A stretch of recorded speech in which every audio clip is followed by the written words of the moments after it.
It is the first sound we ever make. Deep in the wombs of our mothers, two cells become many.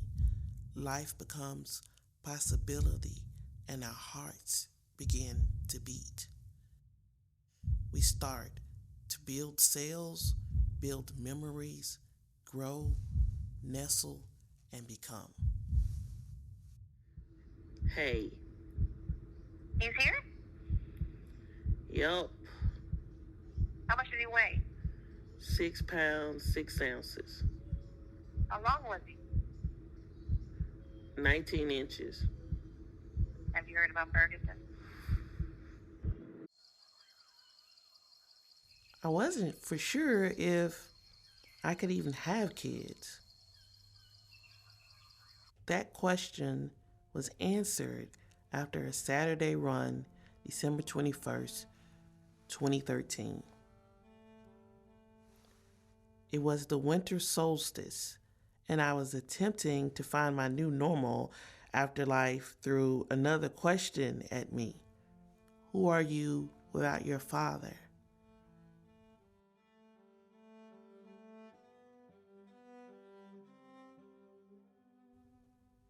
The weeks after his death were a whirlwind, and little made sense.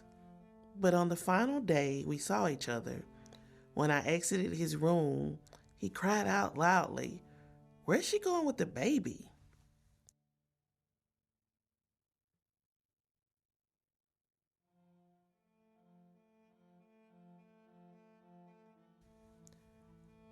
My husband and I looked at each other skeptically.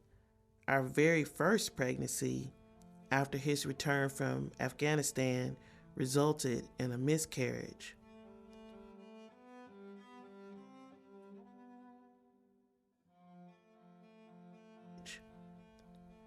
We attributed it to a casualty of war.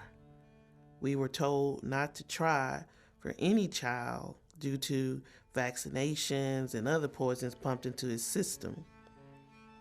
We said our goodbyes, made peace, and were in the second year of being business owners.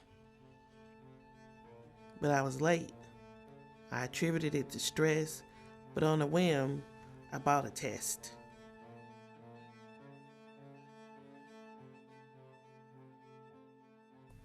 Shit.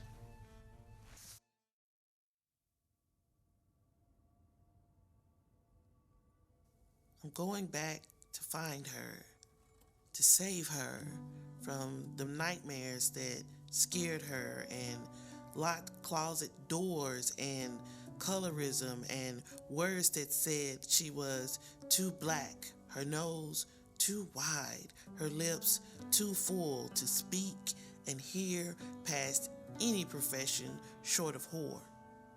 I'm going back to her, wobbly knees and sullen eyes and shoulders heavy with the weight of others' expectations. I aim to release her and let her fly. I aim to let her dance off beat and smile too big. I aim to let her be fully bare, free from others' sickness. I aim to release the hands that groped and grabbed her in places she did not give permission. I aim to let her fly into the sun, release the chains of things that bound her to breathe in without the stench of fear. That her yesterdays no longer cast shadows into her tomorrows, and the gift of now unfolds bright and untainted, for she's about to be a mother.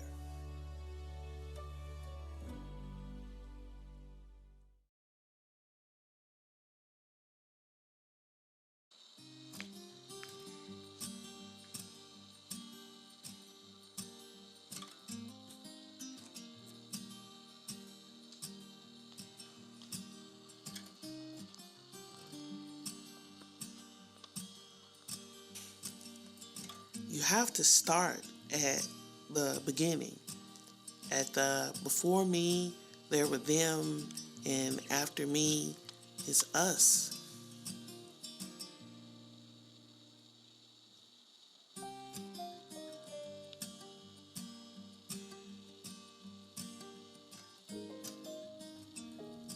Thankfully, my map had the treasure of photographs of my paternal grandparents, Robert and Jimmy Lee.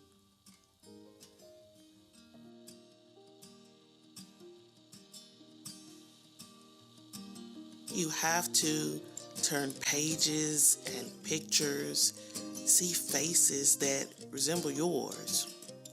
Where you got your nose, your eyes, your smile. You have to trace the family line into dark alleys to find exits for new generations. And I had to start with my parent who left too soon to give answers, my father. The first black man I ever loved. He was a far from perfect man with a fly Jerry curl whose gold teeth brightened his smile and a deep, legendary laugh, and I was his first baby girl.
I had to go back to dirt roads and cotton fields and mud pies, back to purple hands stained with the hulls of peas the same hue and corn fresh from the garden. Your coworkers were also family. Rough hands from cotton fields nourished bellies that in turn fed yours. Where the virtues of honor and love filled my soul and found refuge in the names of my children. The road to the first place I remember calling home was tucked away on a dirt road right outside of the Mississippi Delta. I had to return to my father's house, far from a mansion, a 30-year-old trailer, a shell, like the man that once lived there after cancer hollowed his bones. This sanctuary held tears and secrets, the goings on in this house nested in its walls. There's nothing there but memories, both good and bad, and shadows and yesterdays, and a picture of his first child, his son, my brother.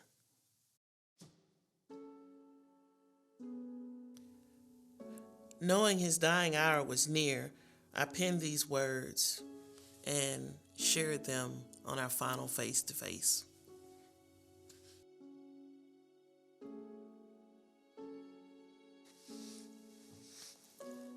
Dear Dad, it's okay for you to go. I'm so sorry that your life has involved so much pain. I forgive you for everything that didn't happen and everything that did. I ask that you do the same for me. I realize that it was all part of God's timing. It was His divine plan, and I accept it. I release you of the pain of this body and the obligation to stay here for me. I love you more than words can ever express. And I know you love me too. But before you were ever my father, you were God's child. And you've given me everything I need to move forward in this life. I've learned so much from you. Thank you for being all that you are. I hope you continue to find the peace that passes all understanding, and that you stand at the right hand of the one that created us both with your parents. I'm not losing a father. I'm gaining an angel. I'll see you every day in the mirror as I have all my life. And someday, when my journey's over, we'll be together again. All my love, your daughter, Mika.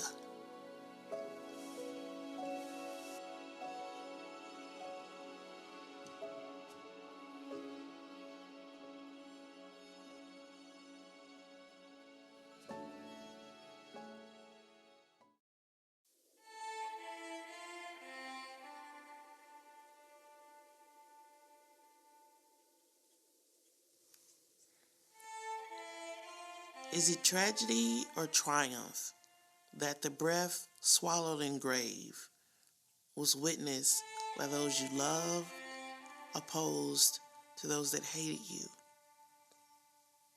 Too many Black Americans were bound and shackled by the hands of white supremacy, made into monsters to justify their history of slavery, burned at altars, sacrifices to an unholy God that demanded their lives.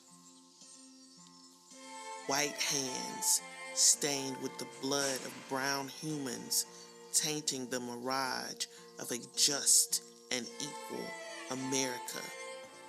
Their existence reduced to black and white photos and headlines.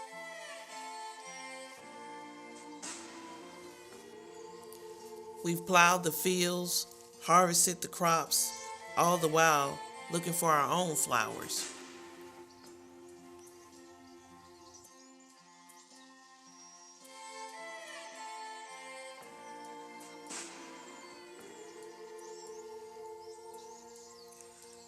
When your heart is stilled and you're planted in earth's womb, your deeds sprout forth across generations. Therefore, plant well.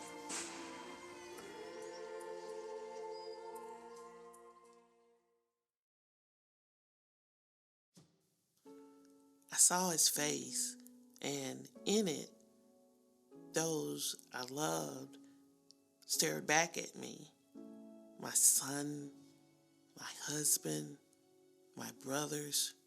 I saw his face, mouth open, eyes closed, face tilted to the heavens, rope around his neck in a fatal embrace. I saw his face, and it reminded me of the stories my grandmother told of Bootjack McDaniels, who was tortured and lynched yards from her doorstep. She spoke of his screams mixed with the laughter of white mobs that pierced the night sky, and how no black person moved in fear of joining that symphony. This story is not old, this face is new, but it is the narrative of America. It stands rooted in the soil and soul of the South. And this lyric is about Mississippi.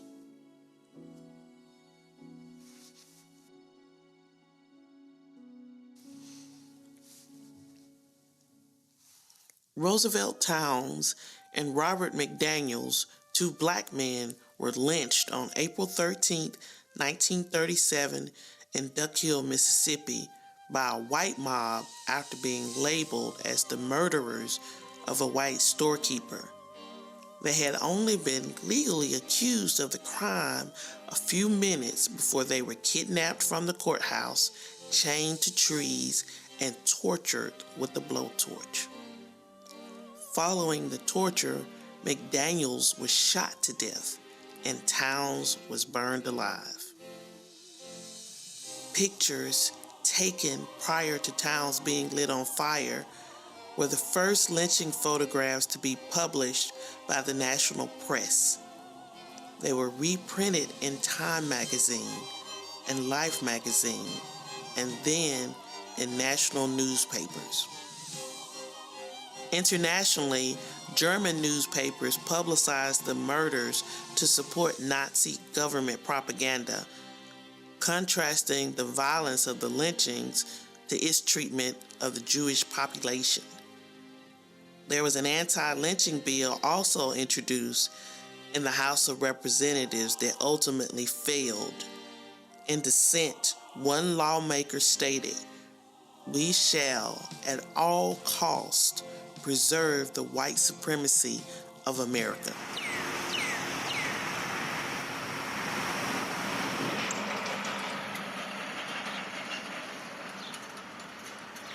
We didn't shoot him. You did. They killed him. And that wasn't right. So he's the guy. I had to go there. I had to lay eyes on it. I had to confront the shadows that haunted my childhood.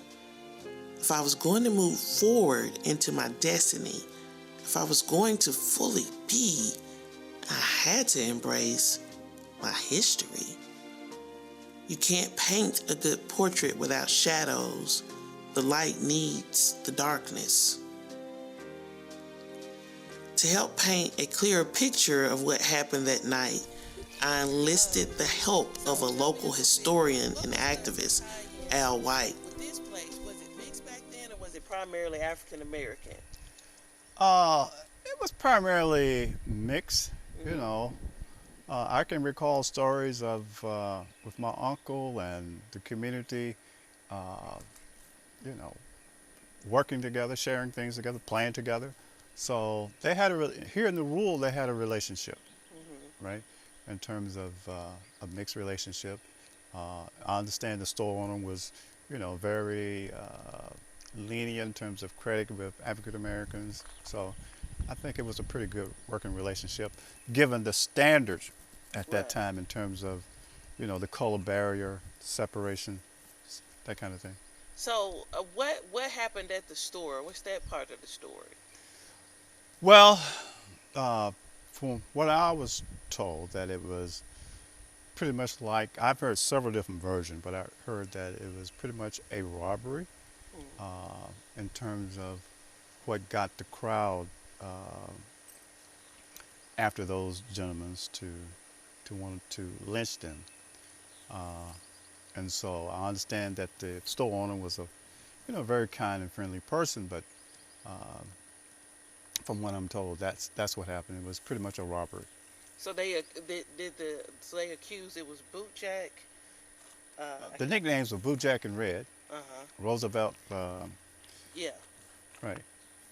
And with the thing that was in Life magazine. So the story goes that they were this was the catalyst. This particular lynching was the catalyst that led to the anti-lynching law. Correct.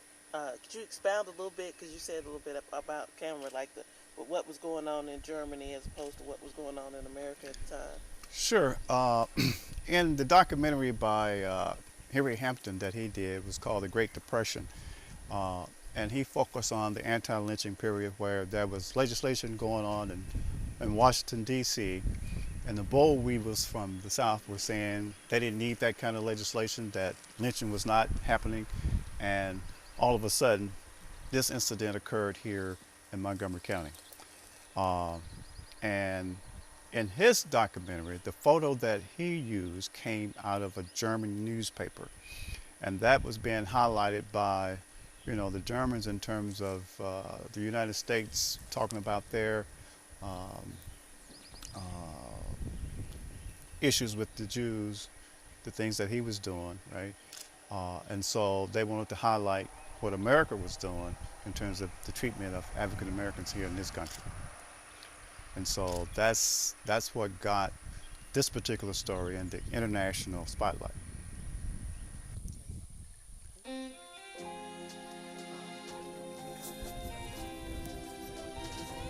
And there we stood in that unholy place, that sanctuary, that sacred ground, only yards from where their cries exited their bodies, pierced the night sky, and echoes across generations, from my grandmother to myself to George Floyd's murder that was going viral in that very moment.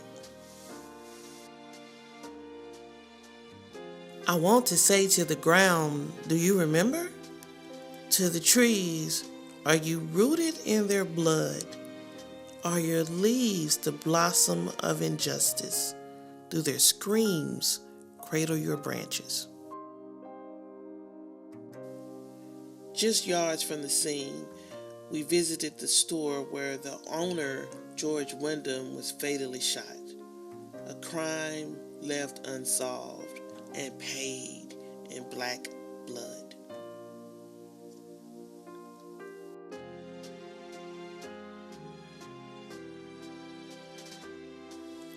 What is a black life worth?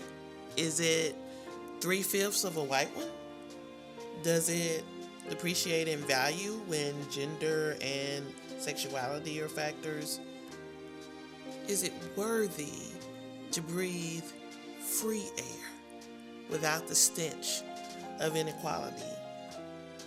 Since we stepped off auction blocks, America has consistently underestimated our value.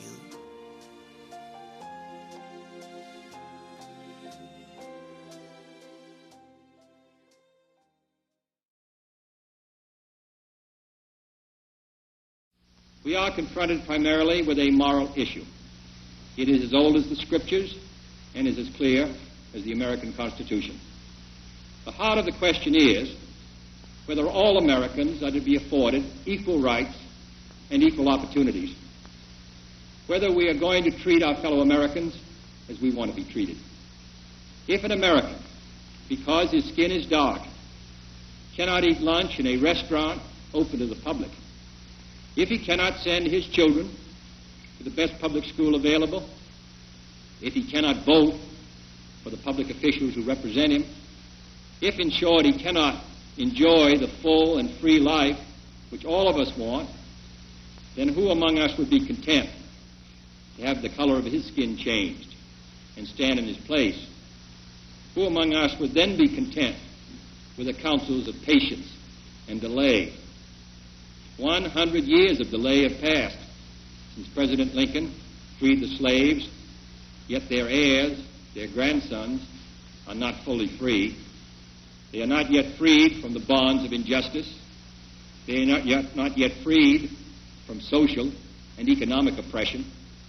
And this nation, for all its hopes and all its boasts, will not be fully free until all its citizens are free. There's always a weight to be added to the histories we learn about this country. The tales are authored by men whose stories were the loudest and bloodiest.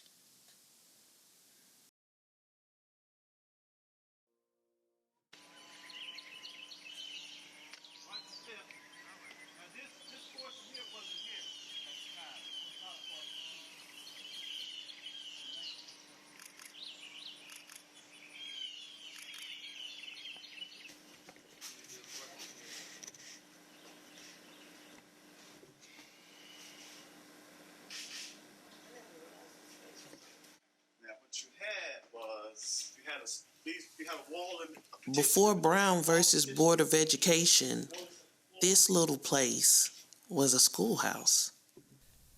We've learned to not apply math to the masses of indigenous souls lost in the creation of America, of how the states have routinely united in oppression against those deemed lesser. That particular classroom, the third grade, uh,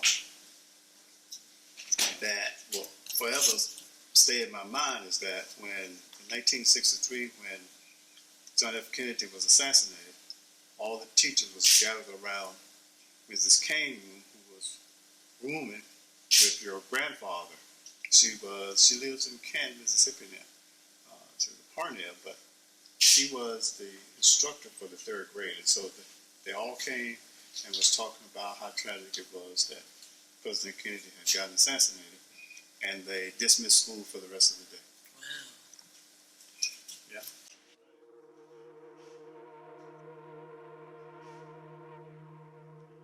All this land that you see was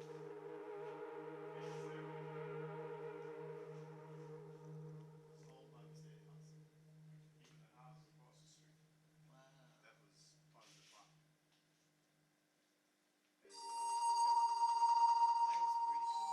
So your roots run deep, young lady. In terms of your family here in Montgomery County, and Duck Hill, I should say.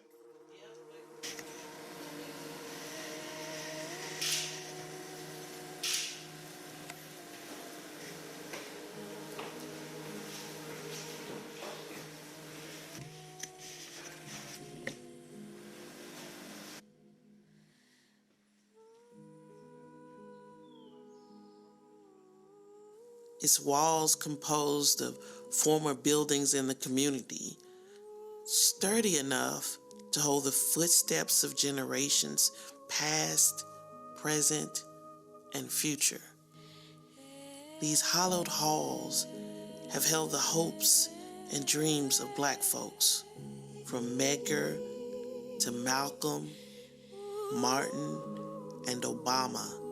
The soul of Black folks echoed in this place.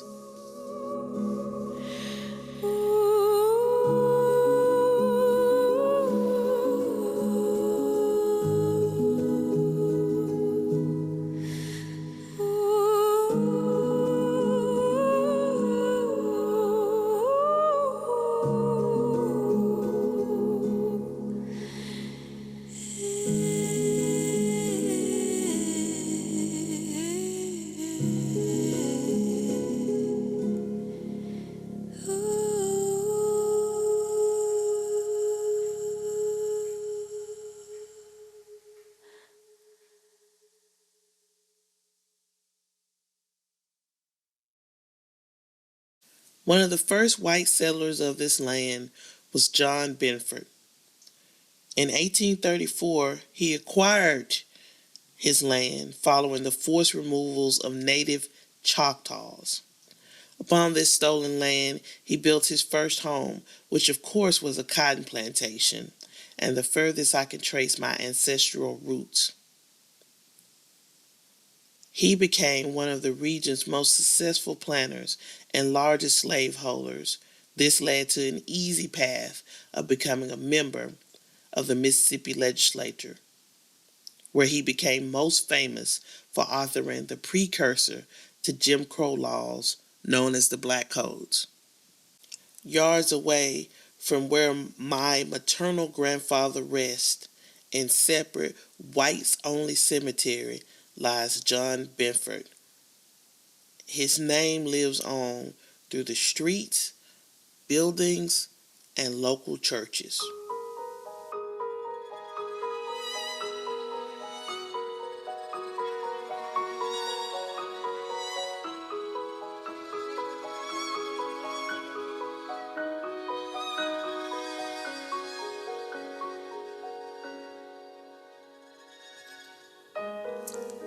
Even death, the eternal equalizer, has no dominion over segregated cemeteries.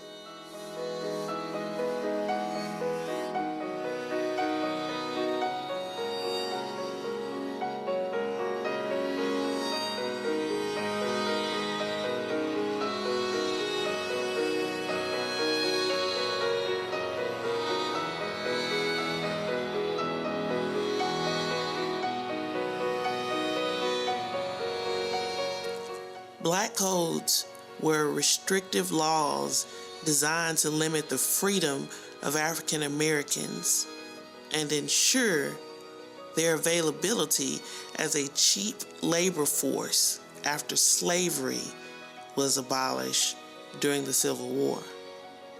Though the Union victory had given some 4 million slaves their freedom, the question of free black status in the post-war South was still very much unresolved. Under black codes, many states required blacks to sign yearly labor contracts. If they refused, they risked being arrested, fined, and forced into unpaid labor.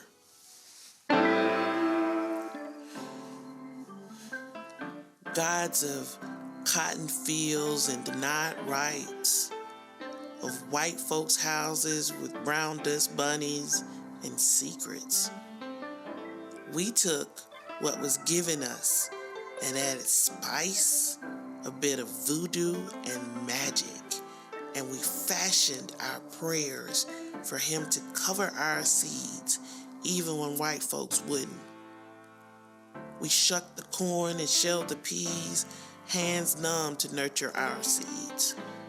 The God of red velvet churches, yards away from juke joints, and there's soul service in both.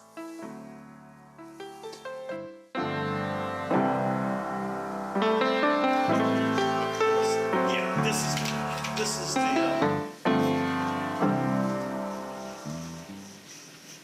That's what the pulpit used to look like back in the day.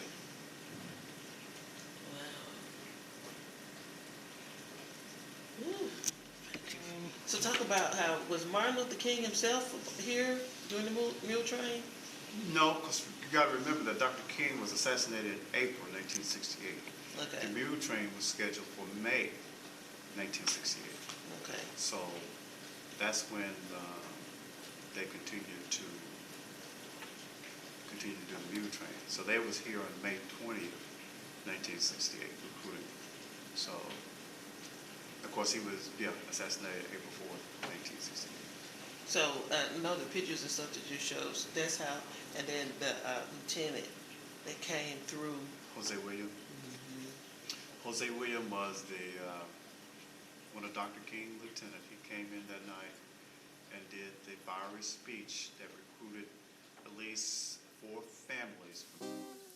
The Poor People's Campaign was a 1968 effort to gain economic justice for poor people in the United States. It was organized by Martin Luther King Jr. and the Southern Christian Leadership Conference, and carried out under the leadership of Ralph Abernathy in the wake of King's assassination in April of 1968. The campaign demanded economic and human rights for poor Americans of diverse backgrounds. After presenting an organized set of demands to Congress and executive agencies, participants set up a 3,000-person protest camp on the Washington Mall, where they stayed for 6 weeks in the spring of 1968. My soul is God-driven. I'm not defined by my past. I shine. Poor white men. The only currency that they have is their skin. And best believe they're going to cash in. But I ain't quitting.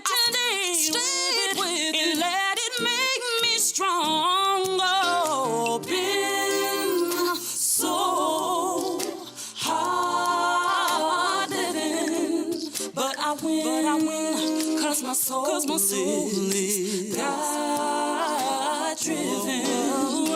Been so hard living. But I win. Cause my soul is God driven. I live up cause I won't give up. No matter what I face, my story is God's glory. His love conquers hate. Knock me to the ground, I won't stay down. Just watch me rise. Though haze around.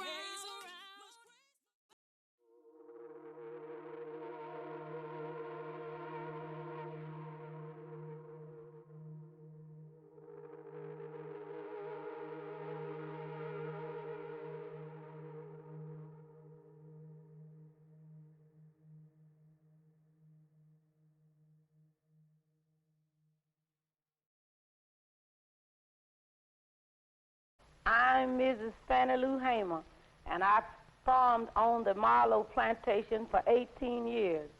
I had charge of keeping up with the time and paying off, and I went down the 31st of August to try to register. And after I had gotten back home, Mr. Marlowe told me that I would have to go down and withdraw my registration or leave, because they wasn't ready for that in Mississippi. And I said, Mr. Marlowe, I'm trying to register for myself. So I had to leave that same night after I had gone down in August. And then I spent one night with Mrs. Tucker, and after about 2 days in September, they shot in the house 15 times, thinking that I was there. What your feelings were after what happened in Winona with Nell Ponder and the other people when you were in Winona, Mississippi on the bus. I'd like to know what your feelings were after that. I just felt more determined that wasn't nothing in the world then, could stop me. I felt more strong about working then than I'd ever felt in my life. But from the time that I began working, I never had a mind to stop. But after that happened to me in Winona, then I knew that it wouldn't be anything would stop me other than death. So now it's give me liberty or give me death. What is this fruit, this seed, this cultivation from a bearing 40 acres and we're the mule of broken promises and American dreams turned native nightmares? In America, what's our crop? What are we planting and growing? Is our soil rocky with half-truths? Stories we learned under the watchful eyes of Confederate monuments, hollow men fashioned in fear, your alabaster kingdom built on the sinking sand of white supremacy will surely come tumbling down.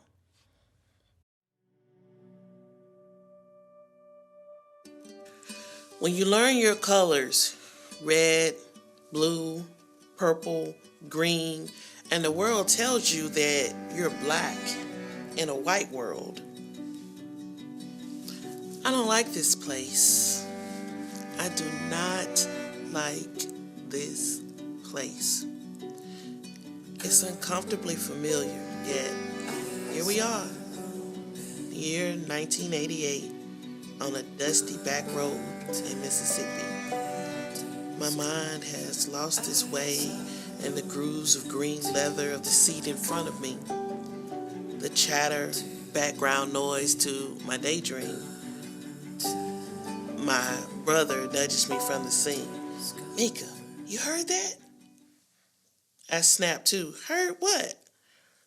What the white girl said. I listened hard. He got on the phone trying to talk like a nigger.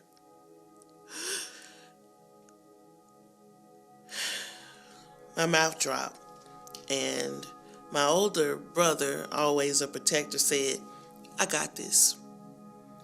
I began to get nervous thinking about what he was going to do. He walked past her, looked her in the face, and said, the next time you see a nigger, slap him, bitch. The bus grew silent. My brother exited, and all hell broke loose. How dare he say that to me, she screamed. He had no right. In response, I became small in my seat, praying for a peaceful exit. Police were called. White men's faces turned beet red, and I was introduced to the power of a white woman's tears. I was 8 years old. My brother was pulled off the bus, and days later, our chariot to school was flanked by white men in dirty trucks adorned with shotguns and rebel flags.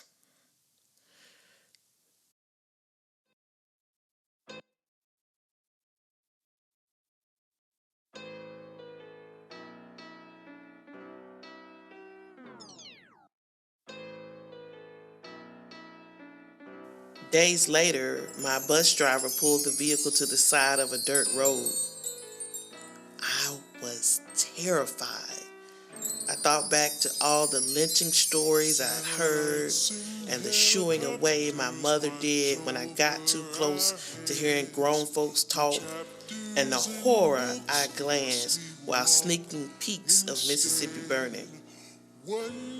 I was the sole brown face in a sea of white, and my heart was in my throat as JD, our chauffeur in this shit show, turned his engine off and started to walk towards the middle of the bus.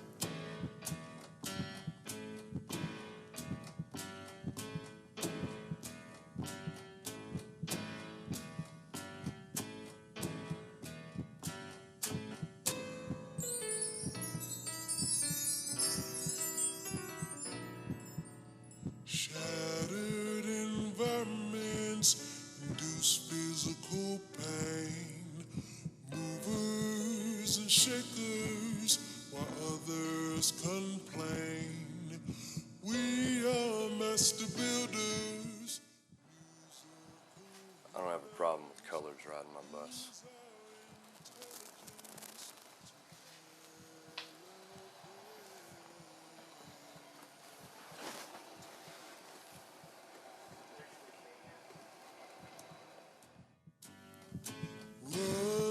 Did this motherfucker just say color?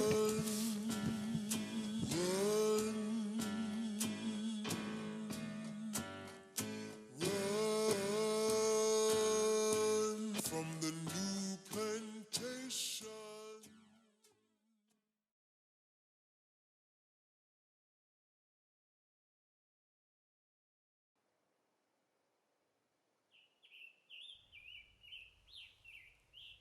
No one questions the bird's songs, tells it it's too loud or too big, stuffs it in a box to quell its tune. It's just described as beautiful, as loved, though notes indecipherable, the validity of its song is never questioned. Its color never negates its status as a bird. If only humans did the same.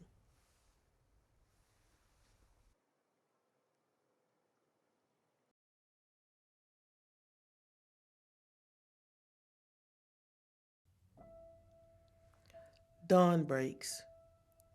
Light filters through the darkness, chasing shadows into corners, opening the present, the gift of a new day, a fleeting moment, a memory to be cherished or trauma to be relived for yourself, your family, your legacy. Each sunrise is a sentence and the story of you, the story of us, of our culture, and our civilization. The good book says, I knew you before you were formed in your mother's womb, and I approved of you. We began as a blank slate, an unwritten page, the preceding statement a preface to our ledger. In the beginning, we are translucent, sinless, and eternally divine. In later paragraphs, DNA releases its paintbrush and colors us in a predestined hue reflecting our ancestry. Our eyes begin to sparkle behind closed eyelids, preparing for the new world. As a mother, the process has even more significance. My story begets trilogies as my abdomen spreads with each trimester. The seed of a new generation blossoms daily, kicking and growing, preparing for a grand arrival to a new world, new day, new chapter, and the story of us. Our first seed, born after the storm of a miscarriage, a rainbow child named Honor, burst into our lives a day after my own arrival 34 years earlier.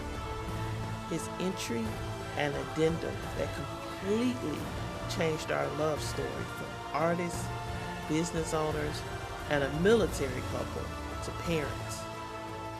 Our values and morality rewritten to reflect a life that was loving, nourishing, and protective of our bloom. We aim to create an anchor that keeps him grounded during the harshest of life's inevitable storms. We enrolled him in a good school. She is a robot creator. This is Shallow Bottom. She is the Shallow Bottom. She is a black resident. This is the Shallow Bottom. He learned his ABCs as well as his grace, fell in love with life and every wonder it holds.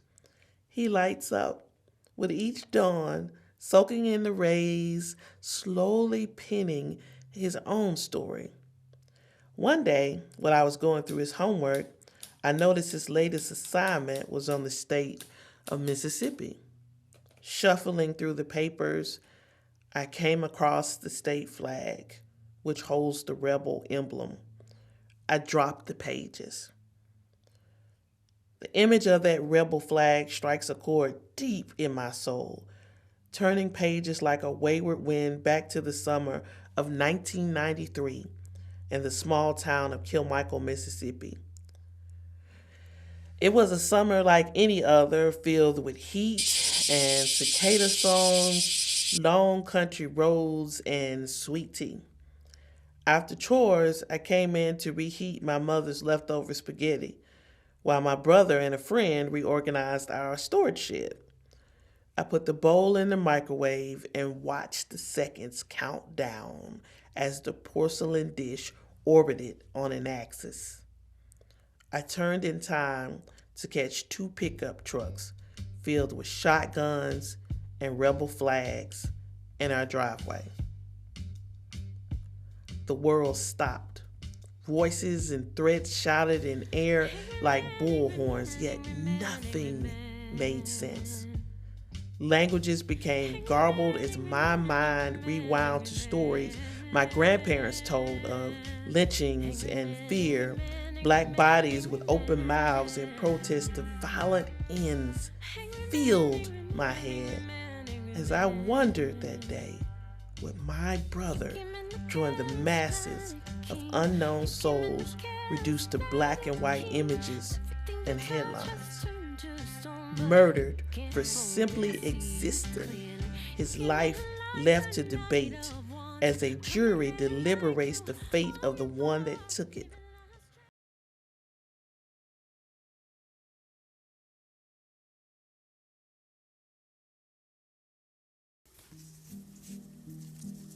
This is Honor. Khalil.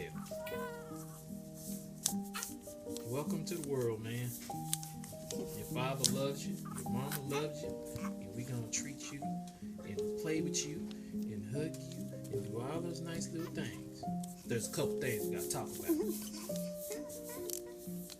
lawnmower, I gotta fix it before you use it. But yeah, you got a couple years for that. But yeah, I know. It's just too bad they just been wiping your feet. I love you, man. I love you. Daddy loves you. You have to start at the beginning.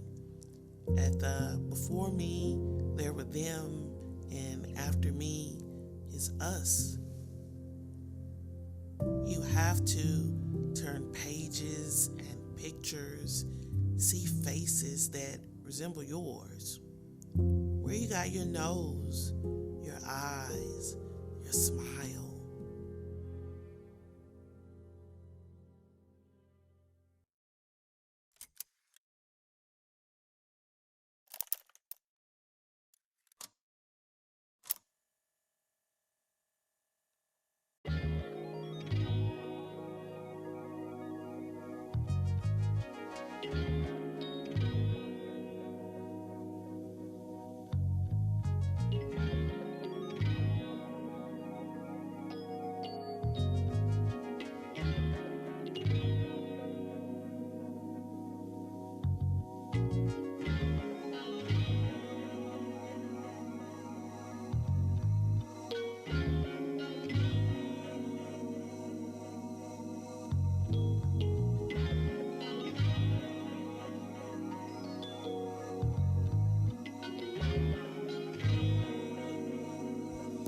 Black mothers have become the Marys and Marthas weeping and moaning with no Pharaoh to drown.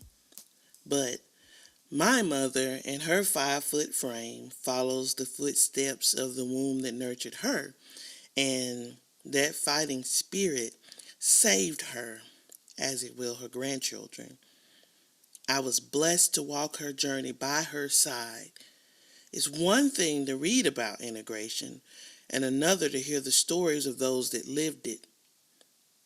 After reviewing the experiences of her youth, we visited a place of my childhood trauma.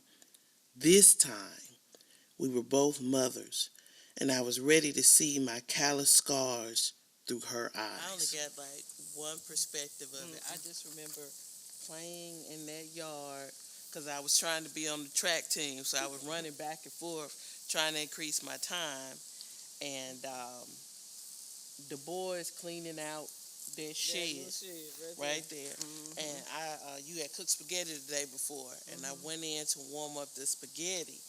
And from my perspective, I just remember warming up the spaghetti and then looking out the windows and seeing those 2 truckloads. I'm in the house to do the spaghetti, but I was on the phone with her.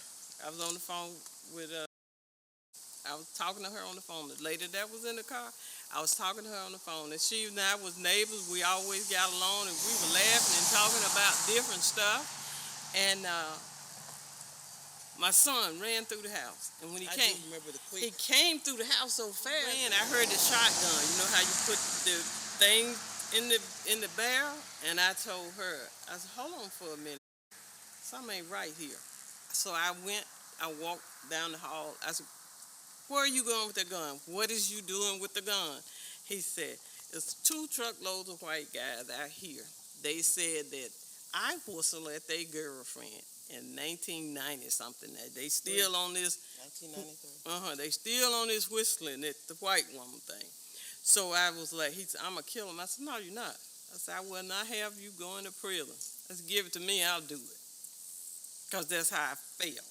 So he gave me the gun, and then we walked outside on the carport over there.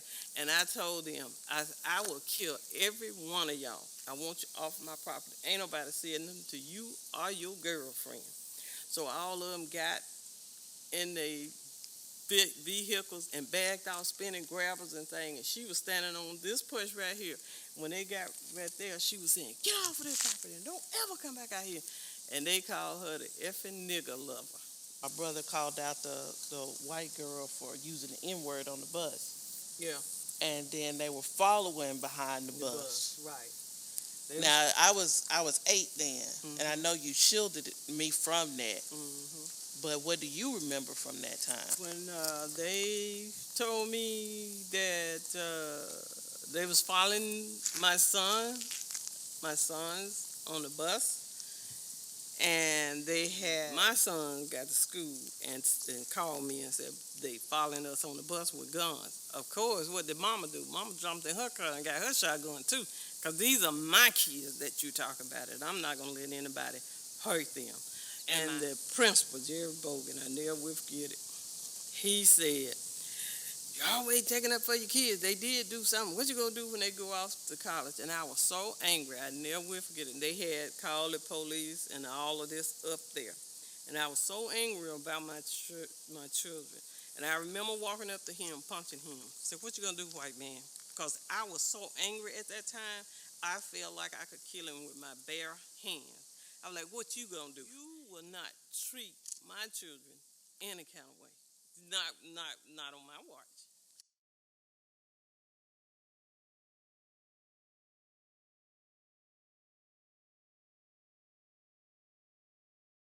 My dearest Honor, when you were born, so was I. I found claws and teeth I didn't know were there. They burst forth as soon as they put you in my arms. Hearing your cries turned my voice into a roar. I could no longer stay silent, stay still. I poised to take down the false narrative of who you are, who we are, and I haven't stopped roaring since. From speaking out against the state flag, to protesting Donald Trump's visit to the opening of the Civil Rights Museum, chairing the state's Women March, to rebrand it to the Womanist Alliance. I take your voice into places you cannot. It is my responsibility as your mother.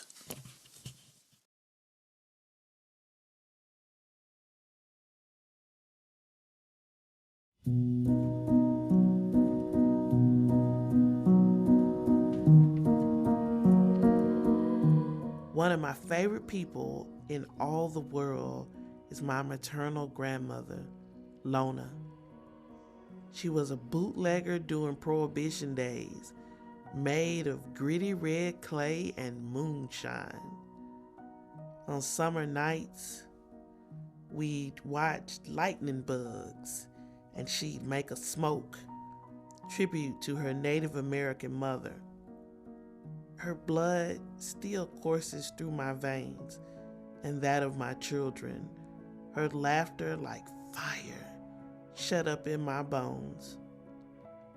The ghost of white supremacy still haunts this land, possessing our fair brethren like a mad Holy Ghost, infecting their brains with false superiority, myths of greatness, void of morality.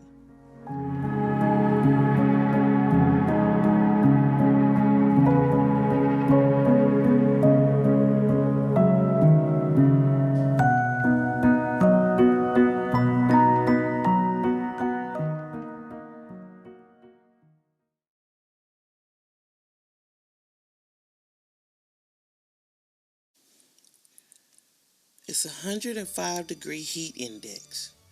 We're 20 feet in the air. Latin Simone by Gorillaz plays on the radio. I close my eyes and soak in the moment.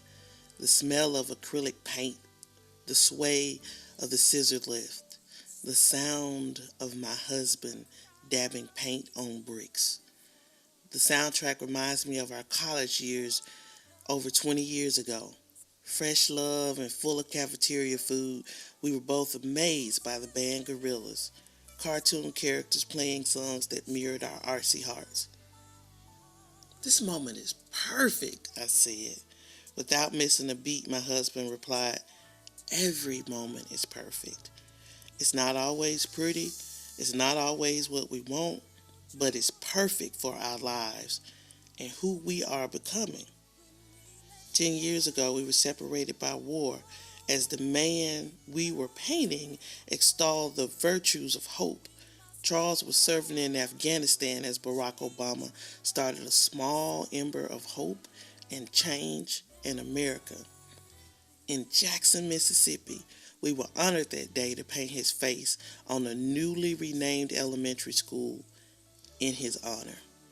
The children, the future, upon finding out the legacy of their school's namesake, Jefferson Davis, voted for change, reclaimed their power and dignity, and declared from that day forward they would be known as the Barack H. Obama IB Magnet School. A call for mural artists was put forth. The best and brightest submitted, and we were humbled when our design was chosen. In art and life, there are pivotal moments and the smaller steps that lead to sacred places. There are bits that compose the whole of our day. There are times to be the light in dark places and use your experiences, your voice, your talent to speak for those not in the room. Now is that time. There is no perfect moment. There are no perfect people. But perfection can sometimes be the enemy of good. If your brush stroke is off, keep painting. The color of your words, not the hue, keep mixing. Learn. If at the end of the day, breath still visits your lungs, inhale. You have fully lived.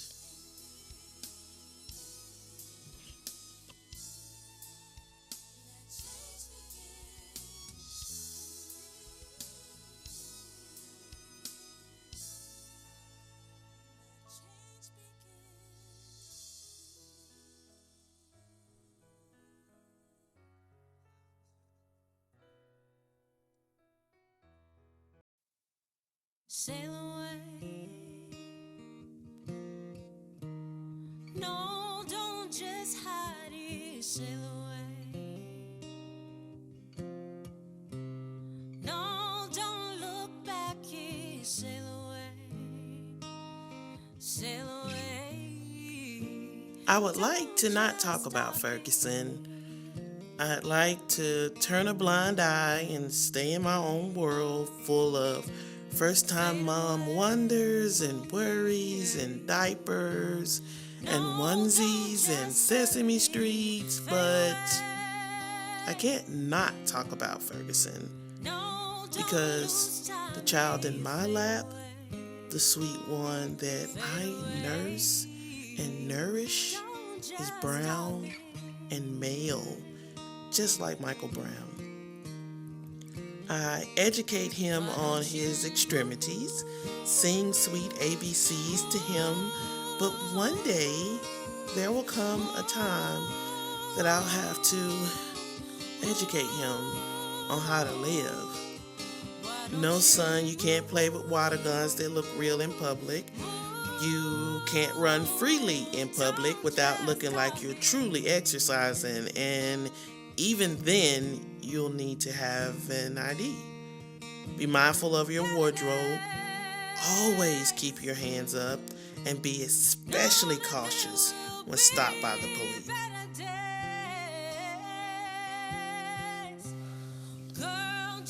Though the world may have painted a broad brush of who you are, you pick the canvas and the tools. Take the light and the dark and paint your truth. We are our ancestors' masterpieces, godly breaths clothed in ebony clay and moonshine. Don't get stuck. Don't be afraid. Your journey is more than our shadows. Move.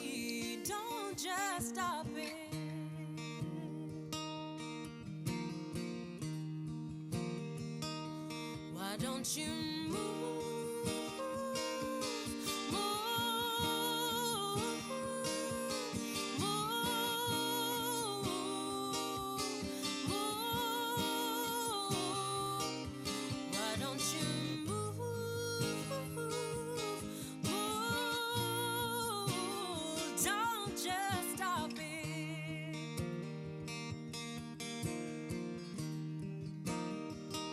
Hey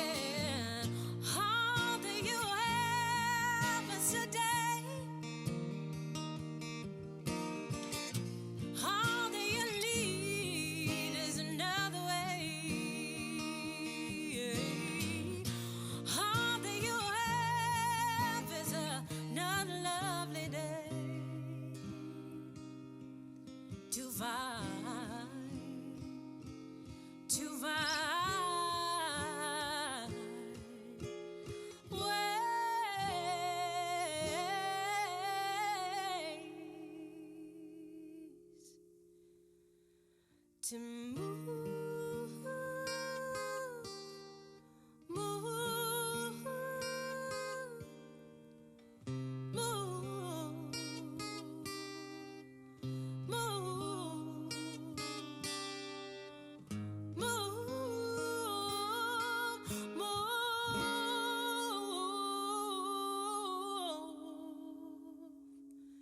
don't just stop here.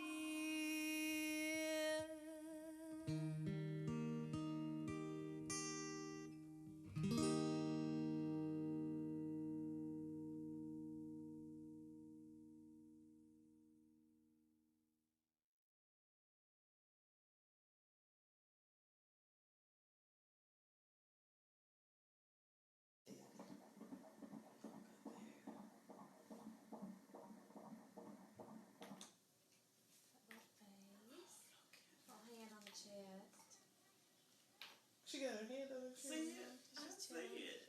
Your heartbeat saved me. It cut through the chaos and tragedy and reminded me of the dry bones that make us. You're about as big as one of your brother's Flintstone vitamins, about as gooey as well. No structure, little definition, a blob of creation, a promise, a heartbeat floating in the womb of your mother.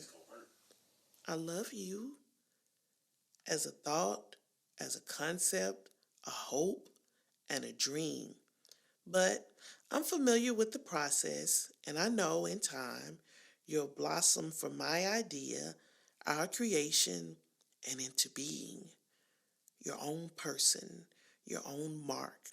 You will define your path and stumble your way forward. You are our child. Though two artists conceived you in love, your lineage is as old as the sun. The star that warms your face, builds your bones. Each galaxy, each spark, each magnificent thing is a part of your DNA. Humans, both flawed and powerful, live within you. You don't have to choose. Some days, your flaws will be more prevalent than your divinity. Oh, and don't lose sight of the fact that you are divine. Like those that came before you and those around you, we're all connected, and some days we need grace more than others. Your existence came forth in a very tumultuous time in our history. I held your brother and my breath collectively as the results of the 2016 election rolled in.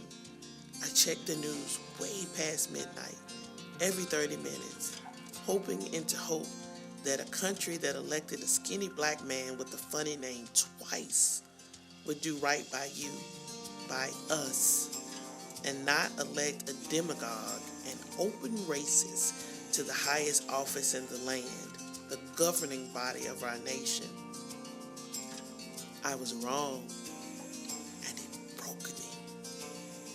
I had second thoughts of bringing you into a house so divided, a place so hostile. Our church members, our friends supported this man. I was devastated. See, now your skin is translucent, no color and little form, and truth be told, we all start that way. But when you exit my womb, the sun, your sister, will brown you into our family hue, and unwittingly, you will be born into a narrative that you did not create, a tale that fearful men have woven into who you are and what you bring to the table. But I'm here to remind you of your truth. Warriors flow through your veins, baby girl. Brown women who integrated schools, survived Jim Crow, slavery, and manifest destiny are part of your DNA. We've birthed babies in fields of oppression, taught our children how to fly and move above a false narrative, you will do the same. Your heartbeat is enough.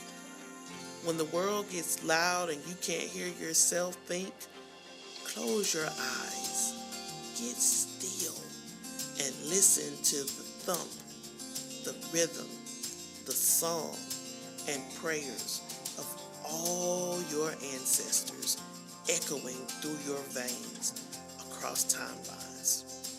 You are enough, Mom.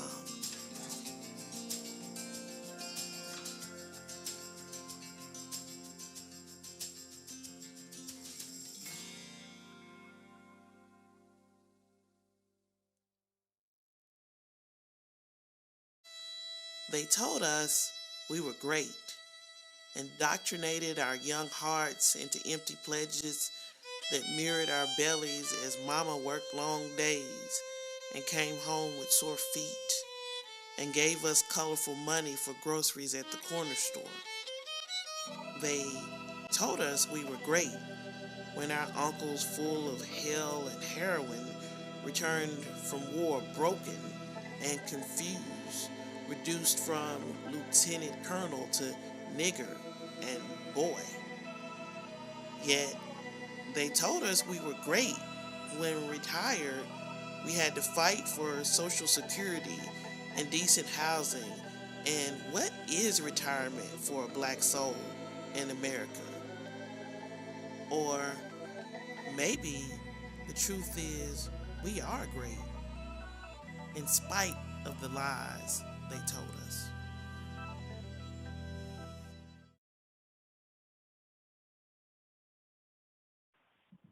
Hey, Talamika, it's Rory.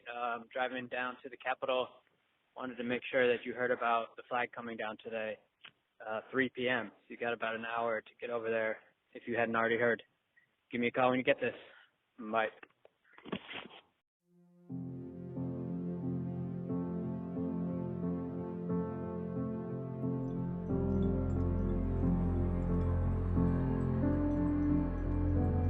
Relics, places in the halls of museums, not flown above public places, are used as a representation of a melting pot of people that call Mississippi home.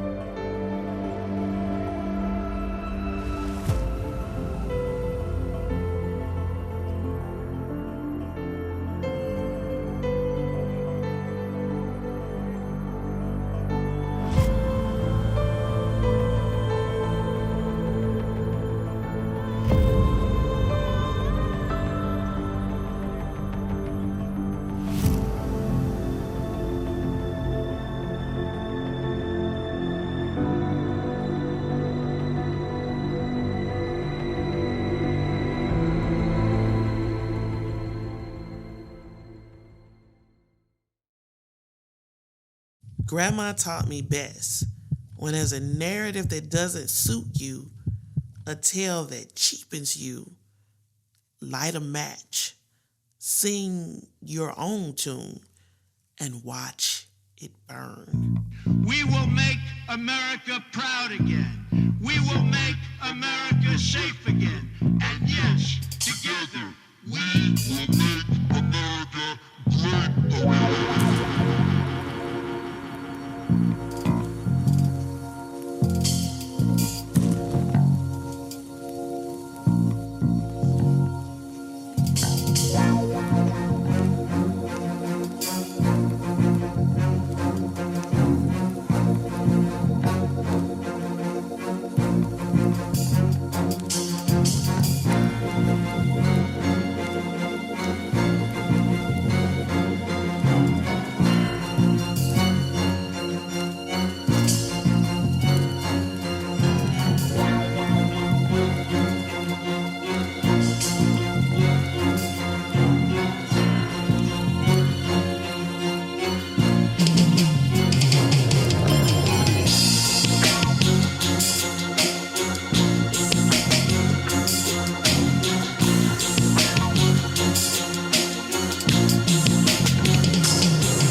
Well, mommy was doing it for an art project, baby. My mommy, and I love her. She's the most prettiest, most accurate I've ever seen, and I love her. We're done. Now it's my turn. Good job. It's my to do, and then I get to, and then I give it to. Well, that's her story. She can tell her story, baby. I want to have a turn. Then I give it to, and then I get, but I will bet it though. And then I get it out. And begin to be. She's having a long zoo. And then I get her and says zoo. Welcome to the store. Can I have a turn? You just had a turn, Honor. And then I get it down. And then I get some food. And then it's delicious. Then I get it back. And then I fall down. And then you fall down. And then I get. Then boy. I wanted to take it. You did take a turn. Come here, Lovey. Give me a high five. You did so good. You did so good. That's my baby girl. That's what I'm talking about.